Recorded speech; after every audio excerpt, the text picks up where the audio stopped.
35 घंटे बाद दिल्ली के तमाम वोटिंग बूथों पर वोटर पहुंचने लगेंगे और इस बीच 2 रातें गुजरेंगी जिन्हें कयामत की रात कहा जाता है। लेकिन कयामत की रात को इनायत की रात बनाने के लिए तीनों पार्टियां बीजेपी, आम आदमी पार्टी और कांग्रेस ने एक्सक्लूसिव रणनीति बना रखी है। अगर विश्वास है तो भाजपा को वोट दीजिए। कहना चालू कर दिया जी, आम आदमी पार्टी की सरकार बन रही है।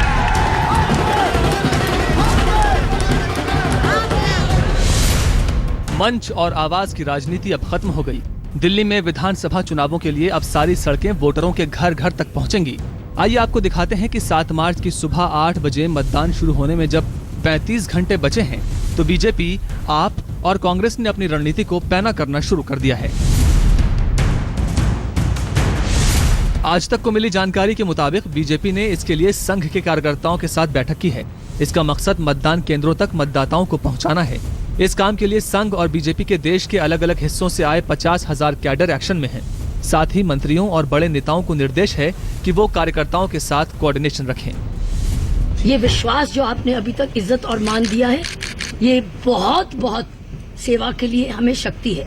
इसको मैं शक्ति को एक एक दिन करके मैं और मेरी टीम, सारी भारतीय जनता पार्टी की टीम, हर कार्यकर्ता इसको पूर्ण करेगा। अगले 36 घंटे बाद दिल्ली में बीजेपी की अग्नि परीक्षा है। पिछले 16 साल से बीजेपी दिल्ली की सत्ता से बाहर है। इस बार उसका मुकाबला कांग्रेस से नहीं बल्कि अरविंद केजरीवाल और उनकी पार्टी आम आदमी से है। बीजेपी कोई ऐसी गलती नहीं करना चाहती है जिसका खामियाजा उसको चुनावी नतीजों में भुगतना पड़े। वैसे भी बीजेपी दूध की जली है, छाछ फूक फूक कर पीना चाहती है।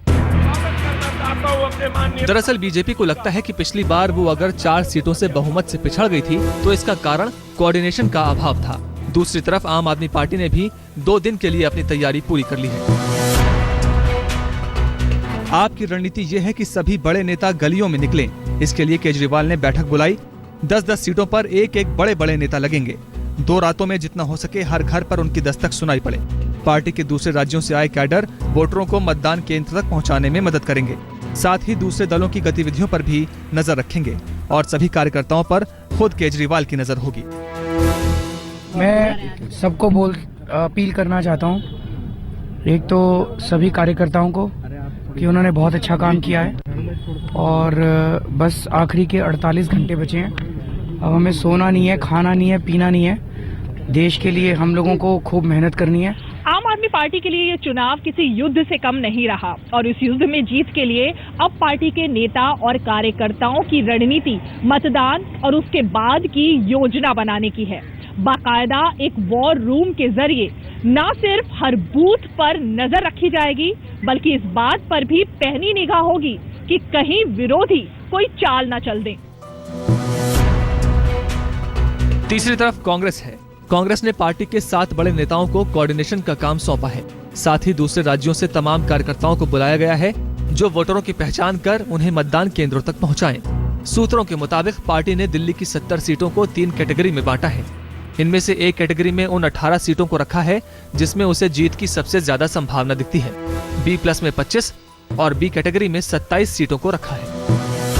कि हमारे कैंडिडेट्स डोर टू डोर अपने वर्कर्स को हम लोग मोबिलाइज करते हैं और वर्कर्स को मोबिलाइज करके फिर पोलिंग डे के ऊपर ज्यादा से ज्यादा लोगों से वोट कैसे डलवाएं, किस तरीके से लोग जो है अपने मत का प्रयोग ज्यादा से ज्यादा करें, इस चीज को ध्यान रखते हैं। 15 गुरुद्वारा रकाबगंज रोड यानी कांग्रेस का वॉर रूम।